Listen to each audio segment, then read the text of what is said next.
Boa noite, pessoal. Tudo bem com vocês? Estamos iniciando mais uma reunião científica do grupo da Regional Unifesp.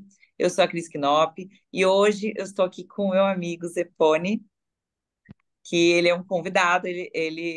Assim, os grupos são amigos, né? A gente nunca escondeu isso. E o Zepone, eu sempre chamo ele para assuntos espinhosos. Assuntos espinhosos, essa é a palavra. Ah, eu sei que ele gosta, por isso que eu chamo, entendeu? Bom, então eu vou deixar o Zepone, ele é excelente, e vou deixar ele mesmo se apresentar. E hoje a gente vai conversar um pouco sobre síndrome compartimental e bloqueios regionais, que sem dúvida alguma é um assunto polêmico e muitas vezes deixa aí o anestesista numa situação aí um pouco delicada. Passo a palavra para o meu amigo Zepone. Muito obrigado, Cris. Queria agradecer, é sempre um prazer aqui estar com você, né? Acho que já é a terceira ou quarta vez que eu sou convidado aqui para o canal. Continue me chamando, por favor.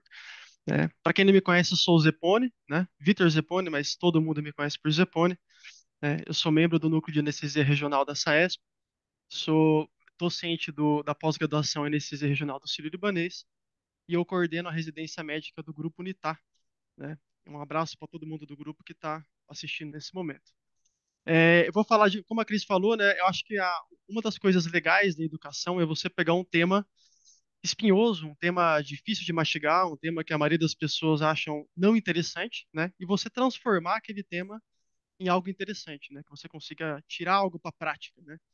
Quando você vê síndrome compartimental, muita gente pode olhar e falar, eu não vou usar isso na minha vida, né? É raro, não tem a ver comigo, uma complicação que vai acontecer longe de mim, né?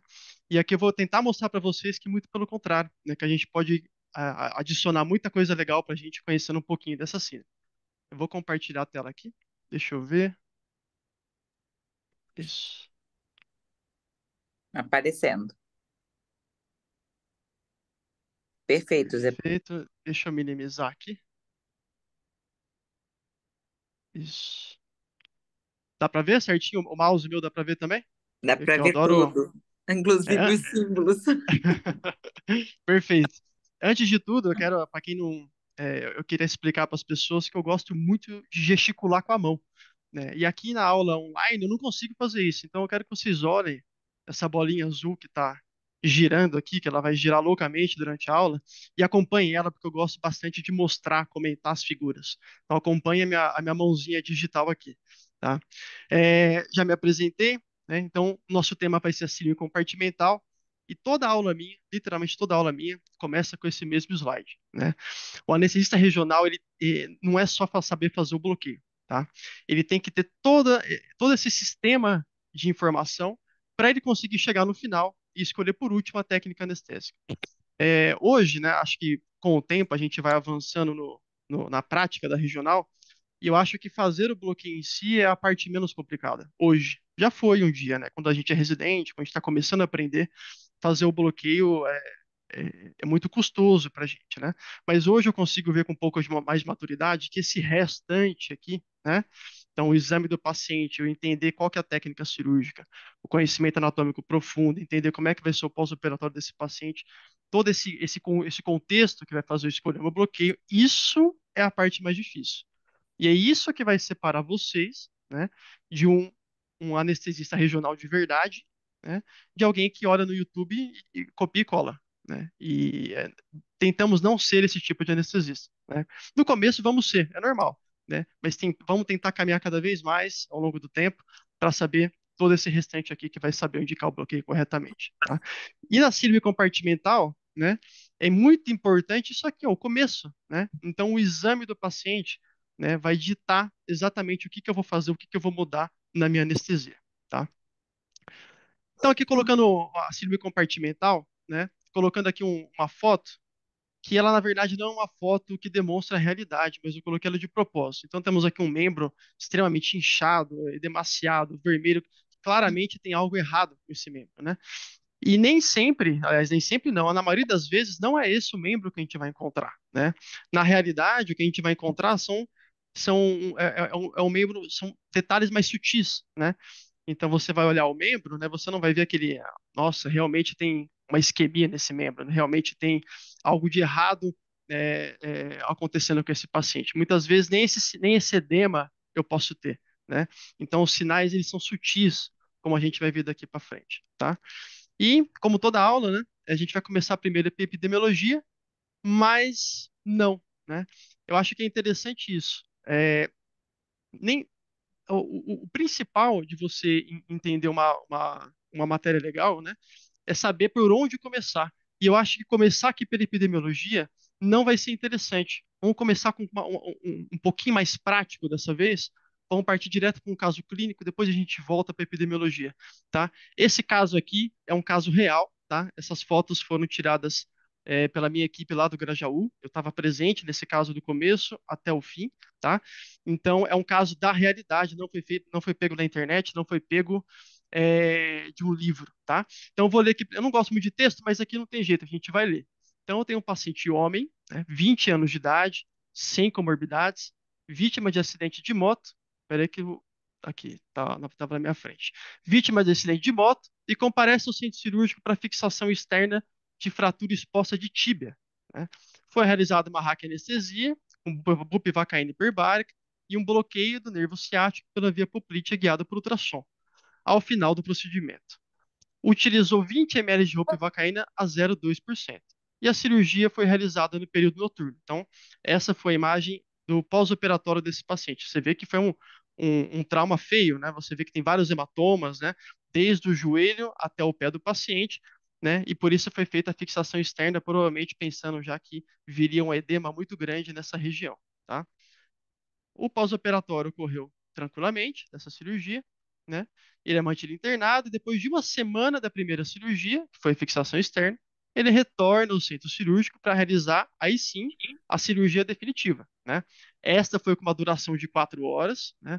Atenção para isso, né? Uma fratura de tíbia geralmente não dura tanto tempo assim. Então foi uma cirurgia difícil, aparentemente, né? E foi finalizada também no início da noite, né? Sempre a lei de Murphy para ajudar, né, a gente. O procedimento foi realizado com uma técnica semelhante à primeira cirurgia. Então, foi uma anestesia por intraoperatório e, no final, um bloqueio do nervo ciático pela via poplítea com 20 ml de ropivacaína 0,2 ao final do procedimento. Aqui que entra o começo do caso de verdade, né, o ponto que vai dar aquela virada, né? Era eu que estava nessa manhã, né? Então, na manhã do dia seguinte à segunda cirurgia, um residente do ortópio vai até o centro cirúrgico, né? Um residente que estava responsável pela enfermaria, né? Ele não ia operar esse dia. E ele solicita um bloqueio analgésico desse paciente, porque ele está com uma dor 10 em 10 no membro, né? E foi colhida a seguinte informação: a cirurgia foi difícil, demorada e a fratura era complexa. O paciente começou a sentir uma dor intensa 4 horas depois do procedimento, apesar do bloqueio periférico, né? Muita atenção aqui, né? Por que muita atenção aqui?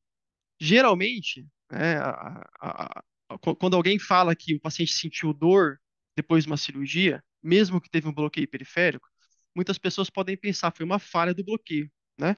Confiem no bloqueio periférico de vocês e valorizem a dor do paciente, né? Então, um paciente que recebeu um bloqueio periférico, né, não é normal que 4 horas depois do procedimento ele venha a ter uma dor de alta intensidade, né?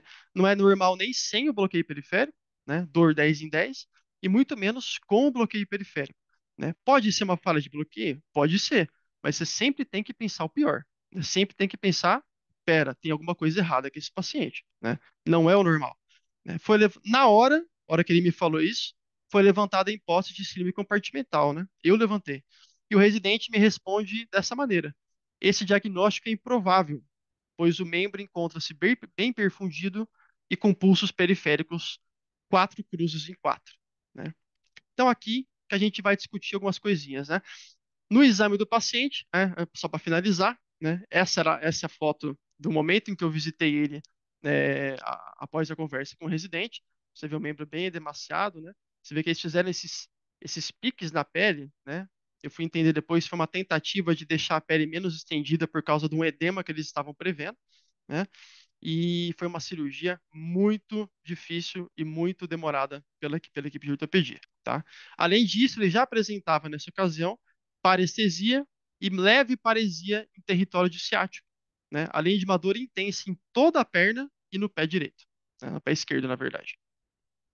Então aqui a gente vai comentar um pouquinho duas perguntas principais que eu quero que a gente pense aqui. Primeira coisa, o que o residente falou está correto, né? A presença de pulso periférico exclui a síndrome, né? E esse vai ser o começo da aula, né? Que aqui eu vou explicar o que é a síndrome compartimental. E por último, né, a pergunta que todo mundo quer saber, eu posso realizar bloqueio periférico nesse paciente? Né? Acho que são as duas coisas que chamaram a atenção, né? Vamos falar um pouquinho de cada um. Primeiro, né, sobre a presença de pulso periférico, né? É muito comum, né, e lá no Grajaú, no último ano, a gente teve 4 casos de síndrome compartimental. É muito comum essa questão do pulso periférico, né? Um dos casos, inclusive, foi com anestesia geral, um paciente que injetou anabolizante no glúteo, né, e acabou evoluindo com uma síndrome compartimental de coxa, né? E o diagnóstico foi demorado, né? E a intervenção foi extremamente demorada por causa dessa colocação aqui, né? O cirurgião falava que o paciente tinha pulso periférico, então eles achavam que era uma osteomielite, uma infecção, uma coleção na coxa, né? Ninguém pensou em síndrome compartimental, né? E eu vou mostrar aqui para vocês, né, o porquê que a gente não pode sair com esse fundamento aqui da aula, tá? O diagnóstico da síndrome compartimental, se todo mundo for estudar pela internet, for estudar às vezes por aulinhas menos específicas, às vezes até alguns livros antigos, né? A gente vai ter esse diagnóstico dos 5 P's, né? O que seria esses 5 P's? Então, pain, de dor, né? Parestesia, paralisia, né? Pallor, que seria palidez, e pulsiness, né? Que seria ausência de pulso, né? Então, classicamente, a hora que você for ver, inclusive alguns estudos científicos comentam sempre desses critérios diagnósticos, né? A gente vai encontrar esse critério diagnóstico 5Ps, né? Antes de comentar se eles estão corretos ou se eles estão errados, né? Eu quero mostrar aqui um pouquinho para vocês essa imagem, né? Presta atenção nessa imagem. Aqui, então, eu tenho uma seção da coxa do paciente, né? Mostrando aqui o fêmur, né? E aqui eu tenho vários músculos, né? Da coxa do paciente. E é importante notar que esses músculos, eles são divididos em compartimentos musculares, né? Esses compartimentos, eles são separados por fáscias densas, né? E resistentes. O compartimento da coxa, por exemplo, eu vou ter esses 3 compartimentos faciais, né? Eu vou ter o compartimento anterior da perna, tá? Aqui circulado em vermelho. Eu vou ter o compartimento posterior da coxa, circulado em verde. E eu vou ter o compartimento medial da coxa, circulado em azul, né? E vamos atentar agora pelo nome da síndrome. Como que chama síndrome? É síndrome da coxa? É síndrome do membro? Ou é síndrome compartimental? Né? Então, o nome já diz que o acometimento, né, geralmente vai ser de um compartimento. Às vezes pode até cometer dois, né? Mas não necessariamente eu vou cometer toda a coxa do paciente, né? Então, a síndrome pode estar ocorrendo simplesmente apenas o compartimento posterior da coxa, né? Aquele caso que eu citei do paciente que usou anabolizante no glúteo, ele teve uma síndrome compartimental posterior da coxa, né? Então a parte anterior e medial estavam completamente normais, tá? E reparem o seguinte, ó. Se eu tiver um acometimento aqui do compartimento posterior da coxa, né? Aonde que está passando a artéria femoral? Vou mostrar aqui para vocês, ó. Olha a artéria femoral, né? Então aqui eu tenho nesse paciente da cirurgia geral que eu comentei com vocês, eu tenho um acometimento do compartimento posterior da coxa em verde e a artéria femoral está lá dentro do compartimento anterior da perna. Então nunca, né, que eu vou afetar o fluxo arterial nessa situação, né? Então aqui mesmo em estágios muito tardios, tá? Eu vou mostrar para você que em alguns casos em estágios tardios eu posso perder pulso, mas nesse caso especificamente, por exemplo, mesmo em estágios muito tardios, eu não vou nem perder pulso, né? Porque o compartimento afetado não é um compartimento que passa a artéria femoral, tá? Então, muito Uhum. importante ter essa noção, tá?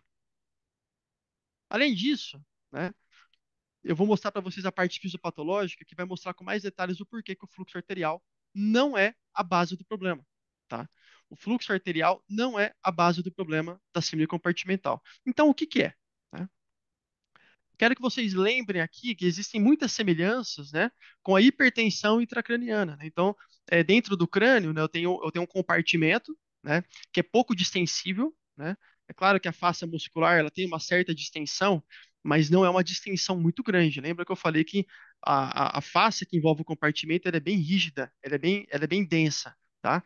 Então, se eu tiver aumentos de pressão dentro da calota craniana, eu consigo pensar até certo momento, né? Depois de certo momento, eu começo a ter uma pressão intracompartimental enorme, né? No caso da perna, é o mesmo problema, né? Na síndrome da hipertensão intracraniana, o problema não é que parou o fluxo arterial, né? Muito pelo contrário, às vezes o fluxo arterial está até aumentado, né? O problema é o quê? Que a pressão de perfusão vai estar alterada, né? Muito parecido com a síndrome compartimental. Então, a primeira coisa, o primeiro momento do surgimento de uma síndrome compartimental é um trauma tecidual, tá? Esse trauma ele pode ser por uma fratura, ele pode ser simplesmente um trauma contuso, ele pode ser uma infecção, tá? Ele pode ser um trauma metabólico de algumas condições como rabdomiólise, por exemplo, né? 70% das vezes é devido a trauma de fratura mesmo, né? Mas outras 30% são traumas metabólicos ou traumas que não têm a ver com uma fratura ou um trauma mecânico, tá? A partir desse trauma tecidual, né? Então supor que eu tive o paciente levou uma paulada na perna, né? Esse trauma vai gerar um hematoma, vai gerar uma inflamação local, né? Esse trauma tecidual vai aumentar o volume dentro do compartimento, aumentando então a pressão do compartimento, tá? Aumentando a pressão do compartimento, o que acontece? Ó, gravem isso aqui, né? Essa é a parte fisiopatológica mais importante. Eu vou ter um aumento da pressão venosa capilar, né? Então é mais parecido com uma fisiopatologia da TVP do que uma fisiopatologia da perda do fluxo arterial, né? Então, aumenta a pressão venosa capilar, né? Eu vou diminuir a pressão de perfusão, né? Se minha pressão arterial, né, está normal, até um pouco diminuída, e a pressão venosa começa a aumentar muito, né? Chega um momento em que eu paro de perfundir esse tecido, né? Mesmo com minha artéria funcionando, né? O sangue chega, né? Mas ele não drena, ele não sai, então eu não tenho perfusão tecidual. A partir disso, eu vou ter um quadro de necrose celular, né? Então vai começar a ter baixa perfusão tecidual, né? As células vão começar a morrer. A partir da morte celular, eu vou piorar o edema da região, tá? Vou cursar com um quadro de isquemia muscular, que vai retroalimentar o trauma tecidual e vai virar um ciclo que vai cada vez mais piorar a perfusão daquele tecido, né? Então, guardem aqui, né, essa imagem de um estudo muito interessante, muito bom esse estudo, né? É, que o principal, se vocês forem gravar uma palavra, é o aumento da pressão venosa capilar, tá? Então, mesmo com um fluxo arterial presente, né, esse tecido ele vai estar sem perfusão tecidual, tá? No estágio final, né, pode ser que aumente tanto a pressão compartimental desse compartimento, ou até da coxa no todo, que eu posso acabar prejudicando o fluxo arterial, sim. Mas é um estágio muito, muito tardio e muitas vezes nem acontece, tá? Eu tenho que identificar ela antes disso acontecer, tá? Então, aquilo que a gente falou, a presença de pulso, né, não condiz com a fisiopatologia da doença, tá? A nível celular, o que é importante? Então, eu vou ter uma hipóxia tecidual. Eu vou começar a fazer um metabolismo anaeróbio nas células musculares, tá? Esse metabolismo anaeróbio vai depletar a glicose e o glicogênio muscular, né? Eu vou começar a perder a função da minha bomba de sódio e potássio, e eu vou começar a ter edema, criação de radicais livres que vão lesar a membrana celular e causar necrose e mais edema na região, tá? É importante notar que esse processo todo em modelos animais demonstra que em 6 a 12 horas eu já começo a ter necrose muscular, já começo a ter perda de massa muscular irreversível, né? Então é uma corrida contra o tempo, porque se eu não fizer o diagnóstico rapidamente, né, esse paciente ele vai começar a ter sequelas no futuro. Ah, mas e se não passar nenhum nervo importante no compartimento dele? Não tem problema. Se o músculo dele morrer, né? Então, a paralisia não é simplesmente porque o nervo ficou isquêmico. é também porque o músculo está isquêmico. Se o músculo está isquêmico, ele não contrai. Então, mesmo que ele perca apenas musculatura, já vai ser uma sequela muito importante para esse paciente, tá? Então, olha que situação, né? Eu vou ter uma permeabilidade aumentada, né? Eu vou ter uma reabsorção diminuída, e nesse, acho que alguém consegue desligar aí o som? Obrigado. E eu vou cada vez mais entrar no ciclo vicioso de aumentar a pressão do meu compartimento. Então, esses 5 P's, né, de dor, parestesia, paralisia, palidez e ausência de pulso, tem mais a ver com a obstrução arterial aguda, né, do que com uma síndrome compartimental. E é muito comum esse erro de conceito. É tão comum que eu vou falar para vocês, teve pouquíssimos ortopedistas que eu conversei, que eu discuti casos de compartimental, que sabiam é, dessa fisiopatologia. Na maioria das vezes, eles comentavam da presença de pulso, comentavam da presença de palidez, da parestesia e da paralisia, tá? Então, o que que vai ser do síndrome compartimental? Os 5 P's da síndrome compartimental são esses aqui: dor, dor, dor, dor e dor, tá? Se você for colocar o sinal mais importante que tem, vai ser a dor. Por que que a dor é importante? Ela é o sinal mais precoce de todos, né? Simplesmente por isso. A paralisia e a parestesia vão acontecer em um dado momento? Vão acontecer em um dado momento, né? Diferente do pulso, que na maioria das vezes não tem nada a ver, tá? Porém, eles acontecem já numa situação em que eu já estou começando a perder o time da intervenção, tá? E olha que interessante no nosso caso aqui, né? Então, dor intensa 4 horas depois do procedimento, apesar do bloqueio, né? Então, esse é o dado que mais chamou atenção para mim no caso, para eu começar a minha hipótese diagnóstica de síndrome compartimental. Então, mais importante do que identificar a dor é caracterizar a minha dor, né? Que dor que tem que chamar atenção? Vamos parar para pensar, né? Então, uma dor que é desproporcional ao procedimento. Então, vamos supor que eu fiz uma fratura de antebraço, que geralmente não tem uma dor tão intensa, e esse paciente chama você na enfermaria porque está com uma dor 10 em 10 algumas horas depois da cirurgia. Foge do que você está acostumado. Quantas vezes você foi chamado para a enfermaria para ver um paciente de pós-operatório que estava com dor de uma cirurgia que você faz sempre e nunca chamou, né? Então, se acontece uma coisa que nunca aconteceu, bom, não é normal um paciente me chamar com dor algumas horas depois da cirurgia. Se não é normal, você tem que investigar, tá? Dor incompatível com o sítio cirúrgico. Né? Por que incompatível, né? Um dos casos de compartimental que eu peguei, né? Foi uma compartimental de tíbia também. O paciente tinha uma incisão no lateral na perna e ele estava com dor na perna inteira. Não era só na incisão, não era só onde foi colocada a placa, próxima do tornozelo, que era uma tíbia distal. Ele estava com dor na tíbia inteira, na perna inteira, na panturrilha, no compartimento lateral da perna, né? Então fugia do local da cirurgia. Tá doendo até onde não mexeu na cirurgia, então isso tem que chamar atenção também. É uma dor muito descrita também é a hora que você faz o estiramento do grupo muscular. Na hora que você vai lá e faz a dorsiflexão do pé, por exemplo, né, ou a extensão do pé, você vai sentir uma dor referida em outro, na musculatura correspondente. Essa é uma dor que também deve chamar atenção, tá? E esse dado aqui que é interessante, que eu vou comentar um pouquinho, que é a breakthrough pain, a dor que rompe. O que que é a dor que rompe, né? É essa aqui, né? Então, a dor que rompe o meu plano anestésico. Então, eu fiz um bloqueio que era para ter durado aí 8 a 12 horas, e algumas horas depois parece que o bloqueio falhou, né? Então, a dor rompeu o bloqueio, né? Esse sinal, ele é tão interessante que ele está começando a ser estudado como mais um sinal que pode vir ajudar no diagnóstico da síndrome. Então, o paciente está com catéter, por exemplo, de bloqueio periférico, e ele começa a sentir dor, não era para sentir, né? Então isso chama a minha atenção também, porque foge do comum, tá? E olha que interessante aqui, ó, esse estudo, e não é só esse, tem outros também, mostra aqui qual que é a importância dos sinais clínicos, né? Calma que eu vou explicar, porque senão vai parecer que nada importa. Importa sim. Vamos tentar analisar o que eu vou falar para vocês aqui de uma forma crítica, né? Então, olha só, ele coloca aqui a sensibilidade, né?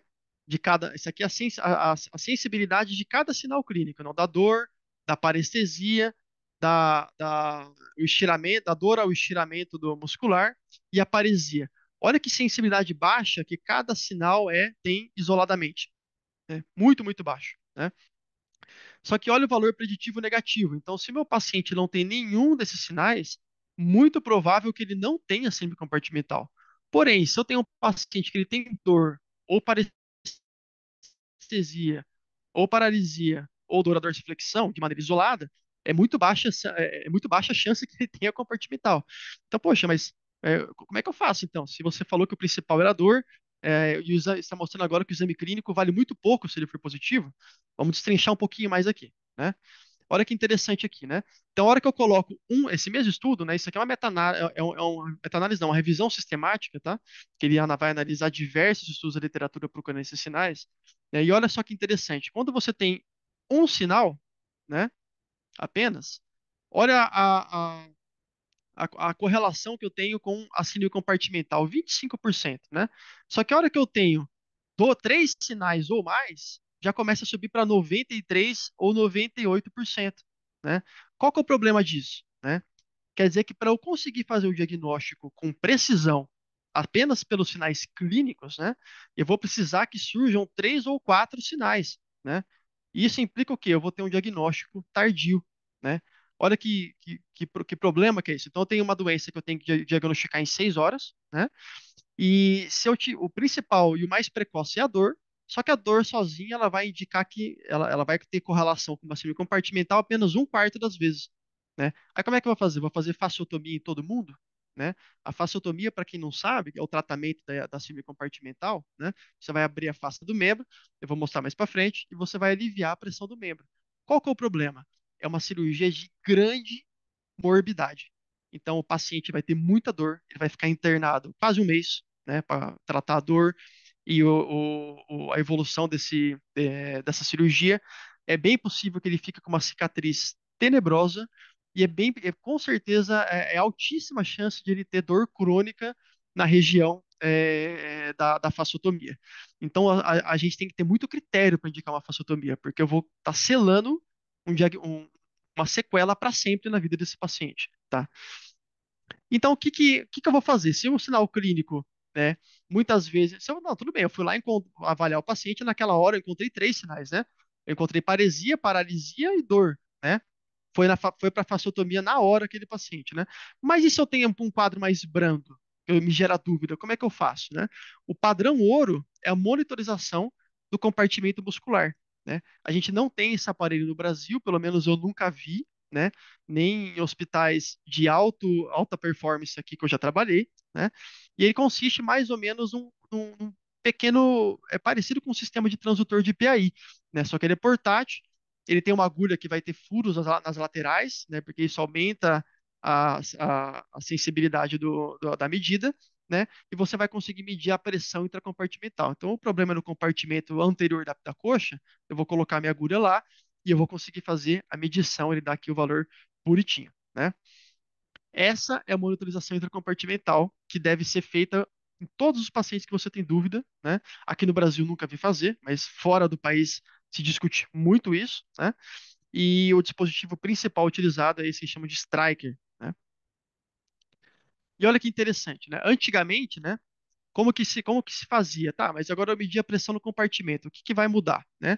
Antes, uma medida única mostrando que estava acima de 30 milímetros já indicava a fasciotomia.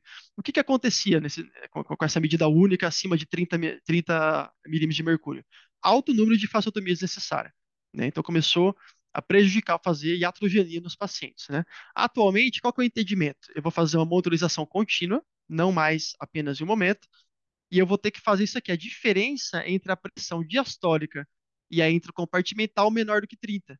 Então, se a pressão do compartimento está se aproximando da pressão diastólica do paciente, né, isso vai indicar que a minha pressão venosa capilar está alta e eu vou começar a não perfundir mais o meu membro, né? Então, esse é o mais aceito hoje em dia, né? E olha que interessante aqui, esse estudo retrospectivo analisou 850 pacientes que passaram por fasciotomia, né, que, aliás, que foram monitorizados para decidir se iam fazer uma fasciotomia ou não. E olha o que ele identificou aqui, né? Circulei isso. uma sensibilidade e especificidade de quase ó, 94, 98%, né? Então, mostrando que é um método uma ferramenta muito importante para eu conseguir decidir se eu vou fazer uma fasciotomia ou não, tá? É importante falar, é importante notar também que esses pacientes, né, não é todo mundo que eu tenho que monitorizar, tá? É apenas o paciente que tem dúvida, tá? Então, aqui eu coloquei até um slide disso, né? Quando monitorizar, na vigência de suspeita clínica, tá? Tem estudos mostrando que se eu colocar em todo mundo que tem fator de risco, simplesmente você vai começar a indicar fasciotomia demais, né? Esse método ele é bom para aquele paciente que já tem algum sinal e você está em dúvida do diagnóstico, tá?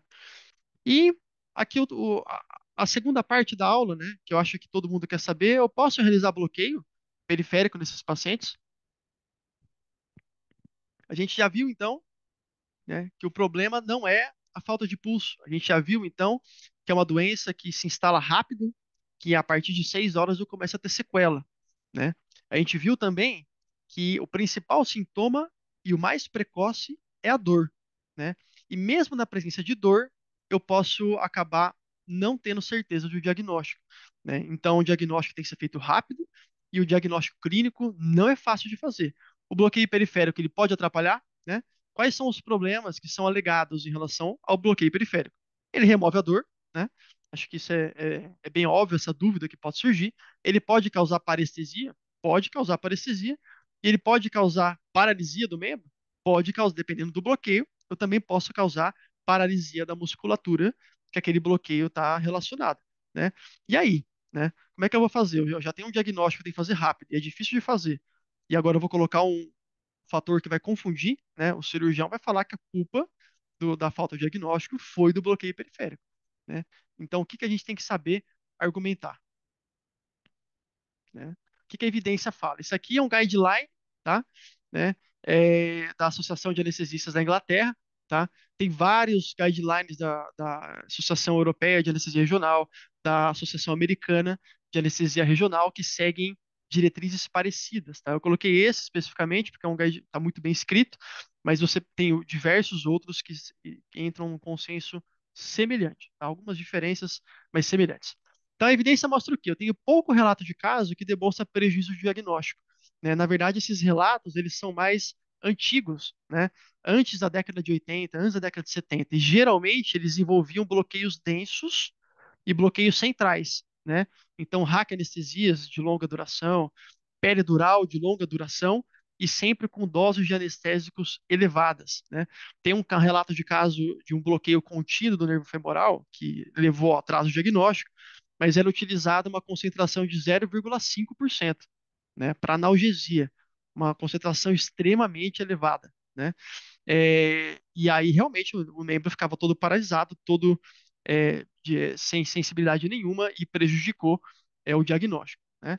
E todos os guidelines ressaltam que todo paciente tem o direito de não sentir dor, né? Então, é minha responsabilidade entender isso daqui e saber indicar a analgesia da forma correta, né? Não é culpa do paciente que ele tem essa patologia. Agora, o que ele não pode é ficar com uma dor. É, toda vez que eu ficar com medo de uma síndrome compartimental, deixar esse paciente com dor, tá? Isso é iatrogênico, tá? Então, o que que eu tenho da anestesia regional? Quando eu utilizo baixas doses de anestésico local, né, e aí eu tenho uma gama de relatos de caso demonstrando isso, né, ou séries de casos até, e principalmente mais atuais, que com baixas doses de anestésico local eu não mascaro uma dor isquêmica. Então eu vou conseguir tirar uma dor do pós-operatório, mas a hora que o membro entrar em isquemia, né, não vai segurar, né? Então se eu usar lá uma ropivacaína 0,2%, né, que é muito citada pelos guidelines, né, você não consegue segurar uma dor isquêmica no paciente, né? Pensa, se você fizer uma ropivacaína 0,2% num membro superior do paciente, você consegue operar ele sem fazer uma anestesia geral? Não consegue, né? Ele é suficiente para dar analgesia, mas não vai dar uma anestesia cirúrgica, né? O conceito é semelhante. A dor isquêmica, ela é muito intensa. Eu preciso de uma dose alta de anestésico local para conseguir bloquear essa dor. Tá? Então, se eu fiz uma dose analgésica e esse paciente sentiu dor mesmo assim, né, aí vai me chamar a atenção, né? Além disso, o anestésico local em baixa dose confere aquele novo sinal que eu comentei com vocês, né, que é a dor que rompe. né? Então, além de eu tirar a dor do paciente, se eu fiz um bloqueio analgésico e 2 horas depois ele começou a sentir dor, opa, né? Tem uma coisa errada. Será que meu bloqueio falhou? Né? Geralmente não, né? Geralmente a gente tem que pensar sempre que ele está tendo uma complicação. Pode ser uma compartimental, pode ser outra coisa. Teve um caso que eu peguei que o paciente se cursou com dor 3 horas depois do bloqueio, e a hora que eu fui lá, o membro estava garroteado pelo curativo, né? Então, sempre tem que dar valor para a dor quando você fez um bloqueio. Não assuma que o bloqueio falhou. Tem que examinar o paciente, tá? E olha que coisa interessante, que vários guidelines comentam, né? É que quando você começa a fazer anestesia regional, você tem um grupo de dor, ou principalmente quando você tem um grupo de dor, você aumenta a vigilância, né?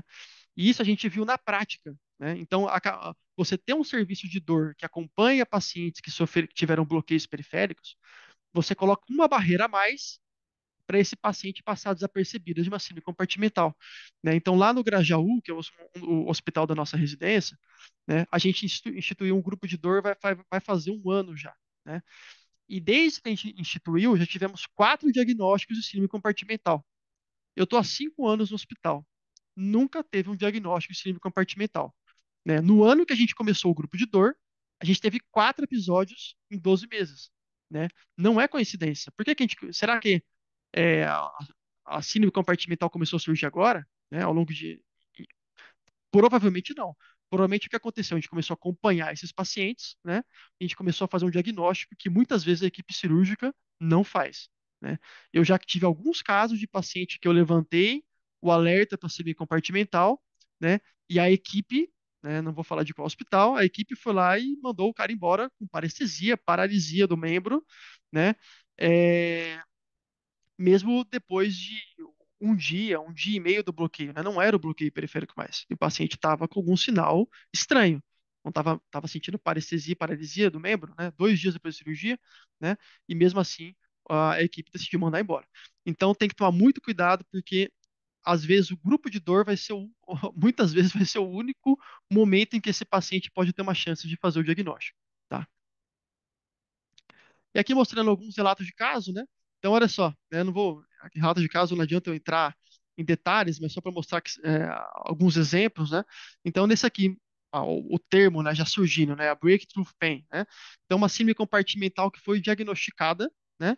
Num paciente com bloqueio contínuo de nervo periférico, né? Graças à dor que rompe, a breakthrough pain. Esse outro aqui também, outro bloqueio contínuo do femoral e do ciático, né? Que não retardou o diagnóstico de uma síndrome compartimental, né? Mais um caso aqui, né? Paciente uma fratura de antebraço, um paciente que estava com catéter de infraclavicular, que também não teve o diagnóstico prejudicado pelo bloqueio periférico, né? Então, atualmente estão surgindo cada vez mais e mais relatos de casos de pacientes que não tiveram a síndrome compartimental mascarada pelo bloqueio periférico. Porque é sempre relato de caso. É uma síndrome rara, e o diagnóstico muitas vezes passa batido. Então é óbvio que eu vou ter pouquíssimos casos. É óbvio que vai ser muito difícil eu fazer um estudo enorme de síndrome compartimental, tá?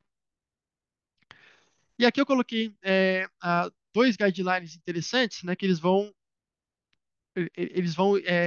dar algumas recomendações muito interessantes em relação ao bloqueio regional nesses pacientes, né? Então, o paciente que eu tenho, que eu acho que ele pode ter um risco de síndrome compartimental, né? O que que eu tenho que fazer? Eu tenho que identificar e acompanhar todos os pacientes de risco, né? Mesmo que eu não faça um bloqueio periférico. Esse é o principal medida que é recomendada por todos os guidelines ao redor do mundo, tá? Além disso, diagnóstico duvidoso tem que receber uma monitorização compartimental contínua, né? Para eu não atrasar o meu diagnóstico, né? Baixas doses de anestésico local, Zepone, mas quanto que é baixas doses, né? A maioria vários guidelines, né, 2 ou 3 que eu li, né? Todos colocam essa dose aqui, ropivacaína 0,2% como o limite, tá? Que é a dose que a gente utiliza lá no nosso hospital, tá? Olha, é tão interessante isso aqui tá mudando, tá? Antigamente ninguém fazia bloqueio em fratura de tíbia. Eu vou comentar o porquê. Se você for procurar estudos de 2010 para antes, né? Sobre bloqueio periférico em fratura de tíbia, você vai ter dificuldade de achar que é uma cirurgia comum, né? De tanto medo que as pessoas tinham de síndrome compartimental. E se as pessoas faziam, não publicavam, com medo de levar porrada nas cartas aos editores das revistas, né? Mas atualmente, né, a gente está começando a criar evidência em torno do uso da ropivacaína a 0,2%, né, ou baixas doses de anestésico local. Além disso, sem o uso de adjuvantes, porque se eu usar uma dexametasona, um alfa-agonista, eu posso tornar imprevisível, né, o bloqueio motor ou a parestesia de alta intensidade nesse paciente. Né? Então, não use adjuvante nesses pacientes que têm risco de síndrome compartimental. Tá? E por último, toda dor de alta intensidade, ela deve ser investigada. Toda dor. Nunca assuma que o seu bloqueio falhou. Você sempre tem que pensar que o seu paciente complicou. Pode ser que você chegue lá, examine, seja outro motivo? Pode ser, mas tem que descartar uma complicação desse paciente, tá? É visitando ele, examinando a dor dele, que você vai conseguir ter segurança de que esse paciente não está tendo uma síndrome compartimental. Agora sim, a gente vai falar da epidemiologia. Por quê, né? Se o principal é identificar e acompanhar os pacientes de risco, né? é, a gente tem que saber qual que é a epidemiologia da doença. Por que que foi interessante inverter nessa aula a ordem do tradicional das coisas, né? Então, é uma síndrome rara, é 3 a cada 100 mil habitantes, né? Mas a hora que você vai olhar no hospital de trauma, como, por exemplo, o nosso hospital Grajaú, acaba já não sendo tão rara assim. Então, tem que lembrar disso. O meu hospital tem muito trauma ortopédico, né? Eu tenho que ficar atento com isso daqui, porque com certeza devem passar alguns casos de síndrome compartimental nele, tá? Ele é 10 vezes mais comum em homens, né? Vamos pensar, por que que é 10 vezes mais comum em homem? Primeiro, que homem sofre mais trauma, né? De alta intensidade. E segundo, que homem tem massa muscular maior, né? Tanto que também pode colocar aqui em homens jovens, né? Então, o paciente idoso, ele tem menos risco de ter uma síndrome compartimental, porque ele tem menos massa muscular, o compartimento é mais flácido, a fascia também é mais flácida, né? Eu tenho mais, eu tenho uma maior capacidade de acomodação de um volume extra que tenha dentro do compartimento, tá? Além disso, olha que interessante, né? 40% dos casos de compartimental são de fraturas de tíbia, né? Impressionante a incidência de fratura de tíbia. Quase tudo é na fratura de tíbia, porque se você considerar, né, vamos voltar aqui, ó, 70% é secundária a trauma, né? Por que 70%? Os outros 30% são outras causas, né? Uma celulite, uma picada de inseto, aquele paciente que injetou um anabolizante e infeccionou no glúteo, causas metabólicas, como rabdomiólise, outras causas de edema, síndrome nefrótica pode causar também, né? Então, dos 70% que é secundária a trauma, né, mais da metade é de fratura de tíbia. O restante praticamente é de fratura de antebraço e punho. E sobra aí mais 10, 12% para o restante, né? Então, sempre tomar cuidado com fratura de tíbia e fratura de antebraço e punho, principalmente fratura de tíbia. Não, lá no nosso hospital não existe fratura de tíbia que receba adjuvante no bloqueio periférico ou que receba dose maior do que 0,2% no ciático, tá? Ou que não seja acompanhado para síndrome compartimental no pós-operatório, tá? Não existe paciente que não passa por isso, tá? E sempre converse com o cirurgião, por quê? Ele que vai te falar se o trauma é complexo ou de alta energia, né? Lembrando aqui, ó, acho que eu não coloquei, mas lembrando do nosso caso, né, que o residente comentou que a cirurgia demorou horas, que foi uma cirurgia difícil, que o paciente foi muito mexido nessa cirurgia, né? Então, não foi o trauma cirúrgico também entra aqui. Então, uma cirurgia que demorou 7 horas com eles tentando várias técnicas na tíbia, é óbvio que essa perna vai ter um risco maior de fazer uma cirurgia compartimental. Então, lembrando do nosso caso, né? Qual que foi o desfecho do paciente, né? Esse é a foto real do mesmo paciente, tá? Eles foi feita a fasciotomia de urgência, né? Fui no quarto, chamei o chefe de ortopedia. 20 minutos depois, esse paciente estava em sala, né? A gente deu um jeito de colocar ele rápido. tá? Ele teve uma passagem de catéter no nervo ciático pela via anterior, para analgesia, né? E ele ficou internado 20 dias com o controle da dor sendo realizado pelo catéter de analgesia, né? Esse é outro ponto importante. Se o paciente foi para a fascotomia, não esqueça da analgesia. Isso aqui dói demais, tá? Para vocês terem noção, estava com 15 dias de história da fascotomia e esse paciente, quando passava a analgesia do catéter, ele ficava com dor 10 em 10, tá? 10 em 10. E não era porque estava tendo uma nova síndrome compartimental, era porque ele realmente dói muito, tá? A gente teve até uma discussão, ou teve um cuidado muito intenso, porque ficar 20 dias com catéter no ciático, né, começa a ter muito risco de infecção, né? Esse foi um dos motivos, inclusive, que a gente passou pela via anterior, porque é mais higiênico, é uma região muito mais higiênica do que na via poplítea, tá? E por curiosidade, né? Ah, mas eu não tenho um striker aqui no meu serviço, né? Existem uma. É controverso na literatura, mas existe uma medida off-label que é você montar um striker caseiro, né? Com o que você tem no hospital. Como é que é esse striker caseiro? Então você vai pegar um transdutor arterial, né, de PAI, que a gente utiliza, né? Vou ligar no meu monitor, né? Ponta do transdutor de PAI, eu vou colocar uma agulha, né? Muitos comentam que é agulha, não dá para ser o gel com a parte de borracha. Se você for colocar o gelco, tem que estar com a parte metálica presente, tá? Porque senão o gelco colaba, tá? Então, ou uma agulha ou um gelco sem você retirar a parte metálica, 18 ou 16, e você coloca o transdutor na altura do membro, né? E você vai ter uma medida de pressão. Você não vai ter uma curva, obviamente, mas você vai ter o basal dela vai ficar fixo lá em 20 milímetros, em 25 milímetros, em 30 milímetros, e você consegue monitorar o compartimento desse membro. Eu já fiz isso naquele caso que eu comentei da cirurgia geral, do paciente que teve uma compartimental posterior de coxa, eu fiz esse método e realmente identifiquei uma pressão intracompartimental de 58 milímetros, né? A gente não a- bate quase igualada com a da pressão venosa, né? E quando abriu o paciente, realmente a perna inteira estava normal e a hora que chegou no compartimento posterior da coxa, estava todo necrótico, o compartimento posterior da coxa, né? Então, qual que é o problema? É off-label. Tem estudo em cadáver mostrando que tem correlação com os métodos corretos, que seria o uso do striker, e tem estudo mostrando em paciente vivo falando que a correlação desse método às vezes não é tão boa, pode até atrapalhar e indicar uma fasciotomia de maneira errada, né? Então, é off-label, não tem uma correlação ainda definida na literatura, tá? Mas muita gente utiliza, pelo que eu vejo em relatos de caso ou em outros guidelines que eu acabo lendo. É citado muito, tá?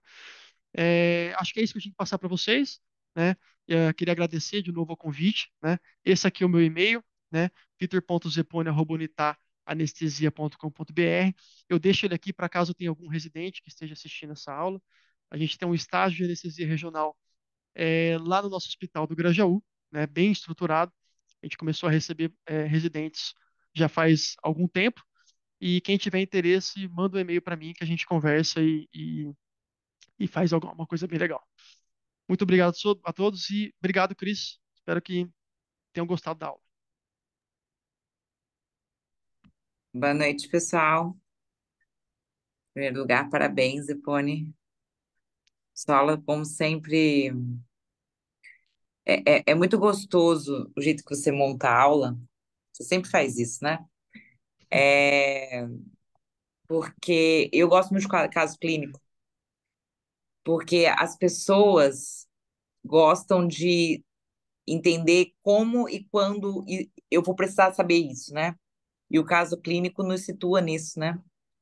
E realmente, se você tivesse começado pela epidemiologia, as pessoas poderiam até diminuir um pouco o interesse por não ser Exatamente. frequente, né? Mas eu achei muito bacana, adorei. Eu vi que tem muita gente assistindo essa aula, né?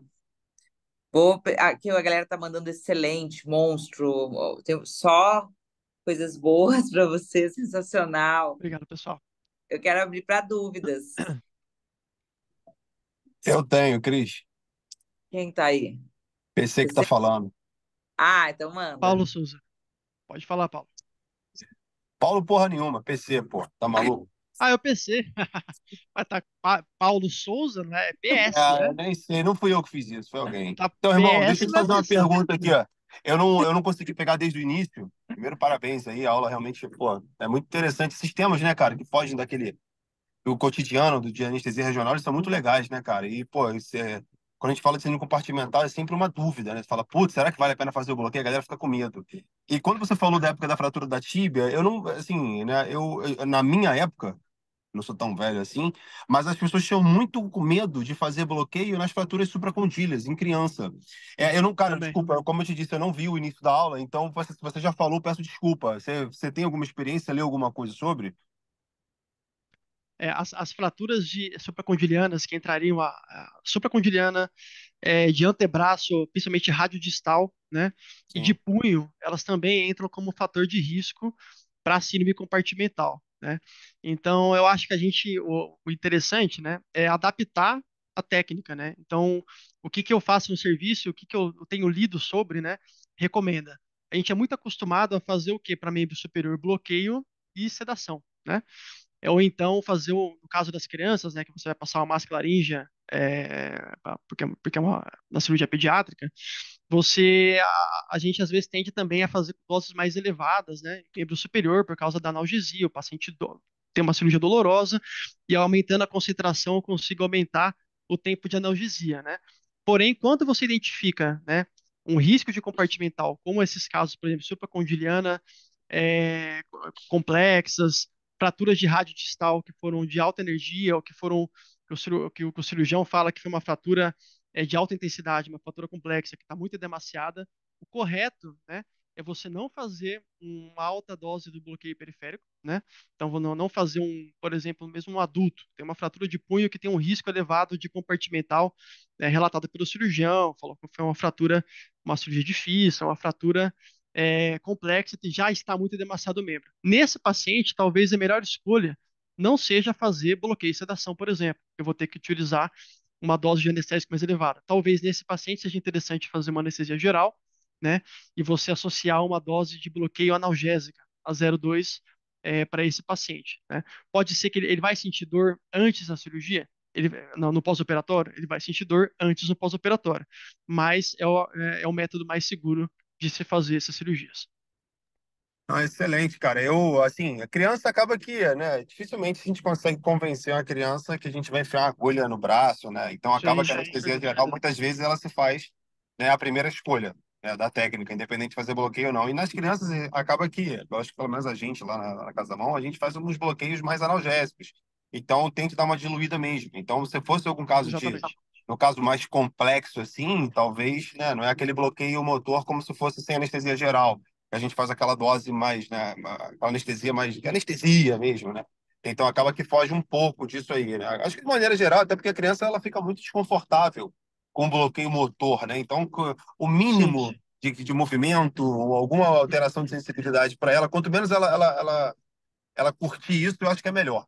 Mas eu queria saber se tinha alguma indicação mesmo. Eu acho que não contraindicação formal, né? Porque, cara, quando eu comecei a fazer anestesia, supracondília, tinha pessoas que você era recriminado. Parecia que você estava batendo na mãe, assim. Não, não pode, não pode, porque pode acontecer. E a gente vê que depois não é bem assim, né? Foi o que você falou, né? Não é tão comum, é sim. raro. E em alguns casos, às vezes, acabam passando, né? Eles são subnotificados, justamente porque é raro, né? Aquele caso que passa, né? Aquele caso que é É, mal diagnosticada a dor no pós-operatório, e aí, né, demora, às vezes, o diagnóstico, enfim. Mas é isso aí, cara. Era isso que eu quis te perguntar mesmo. é interessante até você falar da pediatria, o PC, porque uma grande parte dos dados que corroboram esses guidelines mais atuais em que eles recomendam que você pode utilizar bloqueio periférico, né, uma grande parte dos dados vem da população pediátrica, né, por causa que já temos um costume, né, nessa população de utilizar doses de anestésico mais baixas. Então, tem Sim, a literatura na parte pediátrica, na verdade, ela é mais robusta ainda do que a adulta, sim. porque como Eu a gente confesso que eu utiliza nunca deixei baixas de doses, fazer. né? Eu só queria saber se eu não estava fazendo tão Não, errado tá? assim, né? Mas É, eu nunca acho que sempre vale, né, cara? A gente é suspeito por falar, né? A gente sempre que pode espetar os outros, a gente espeta, né? Essa que é a grande não, verdade. Mas, pô, baseado na literatura, acaba ficando bem mais fácil, né? Mas eu mas confesso que eu não, nunca vi, cara.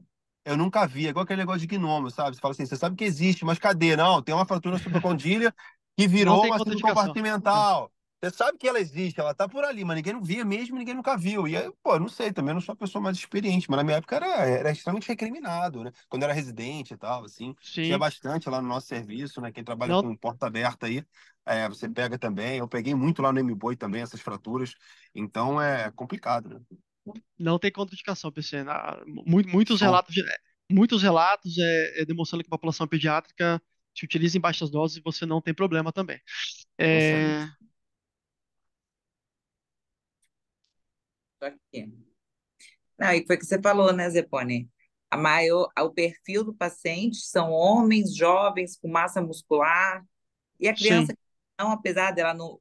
Tem as crianças mais gordinhas também, né? Mas as crianças normais, assim, ela tem a anatomia lá preservada, mas não é o padrão que foi colocado ali da epidemiologia, né? sim, É, é assim, eu mais bloqueei, comum. cara. Eu posso falar que eu bloqueei porque eu bloqueei o meu filho. Entendeu? E ele fez uma fratura dessa. Tava bem inchado e eu fiquei de olho, obviamente. Mas, assim, eu acho que vale muito a pena, né? Então, Também e acho. outra coisa que eu acho que vocês falar, parabéns aí pela aula. A aula foi muito legal. Infelizmente, não peguei o final, mas tá gravado, depois eu vou ver. Mas parabéns aí, cara. Bom, a gente já sabia, né, Cris, que ia ser show. Eu gosto muito de chamar você. Obrigado, PC. Mas é interessante isso na literatura. Uma época, eu fui estudar fratura de patotibial, é um tema que eu gosto muito, né? E a gente tem muito no Grajaú e a gente faz a gente passa muito catéter de ciático via anterior para as fraturas de patotibial lá no Grajaú. Acho que é uma a prótese dói tanto quanto a prótese de joelho, só que é uma doença pouco estudada porque é uma doença de populações mais pobres, né? A doença do motoqueiro, né? A prótese de joelho tem um estudo a cada 2 meses saindo, né? Patotibial não tem, né? Então, a hora que eu fui pesquisar o que que se faz para as fraturas de patotibial, que também é uma fratura de tíbia, né? Eu comecei a perceber que tem muito pouco estudo demonstrando bloqueios periféricos em fratura de tíbia, né?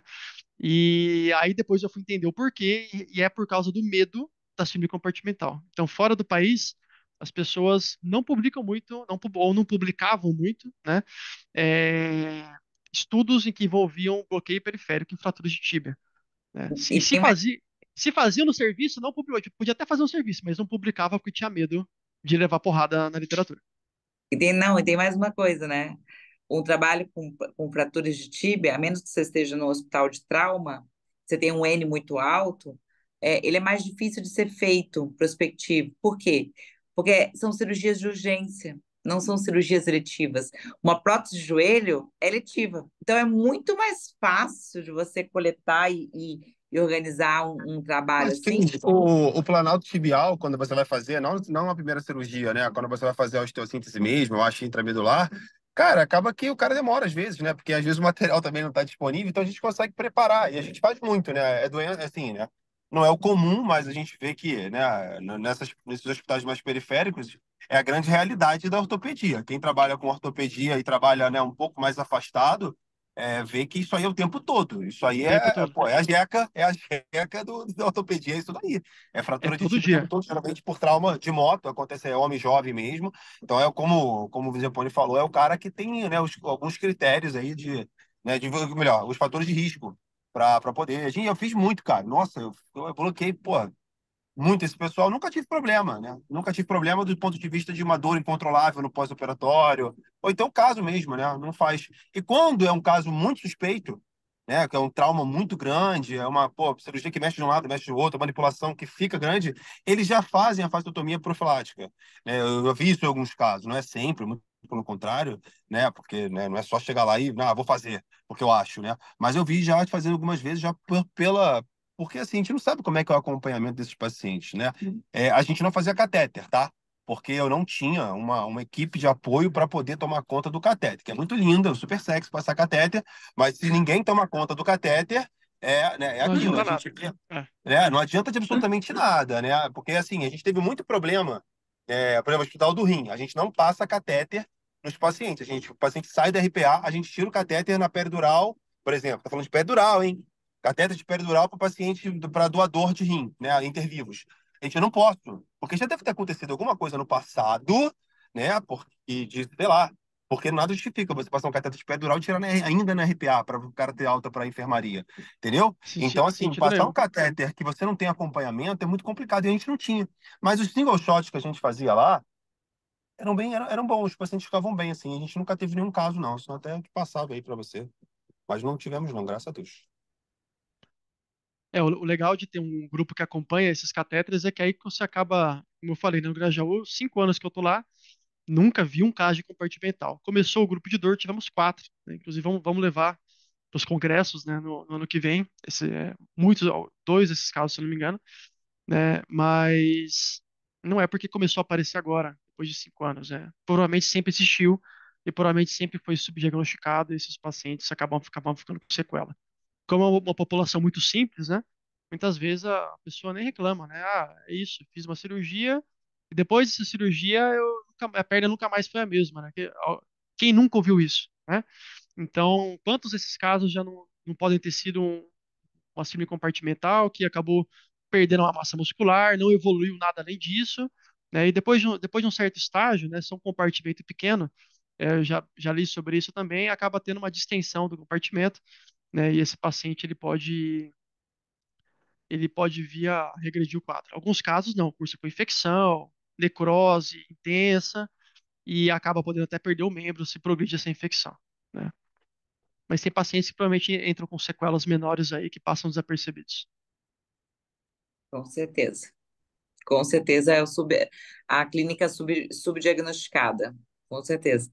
Mas o que eu mais, assim, uma das coisas que eu mais gostei também foi a questão de você ter falado, né? A dor que quebra o bloqueio, digamos, né? Que transpassa o bloqueio. Então, eu acho que isso é muito legal, né? De você deixar claro se uma dor que passou anormalmente, o paciente está com uma dor anormal, estando bloqueado, você tem que acreditar no seu bloqueio, né? Tem alguma coisa de muito errado acontecendo com esse paciente.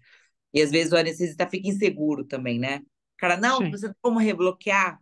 Tem essa conversa, né? De rebloquear. Muito cuidado com isso. Acho que é o melhor fundamento aí da aula, né? Foi tudo ótimo, mas acho que isso é sempre bom deixar claro e dar uma segurança, né? Para quem faz, né? Porque a gente que é anestesista regional, a gente faz muito, né? A gente faz muito. É o que eu falo, se fosse no meu filho, igual o PC, com certeza eu gostaria que ele recebesse um bloqueio. Se fosse em mim, do que apostar de que, ah, não, eu prefiro fazer analgesia venosa. Nunca é igual, né? A gente sabe que não é.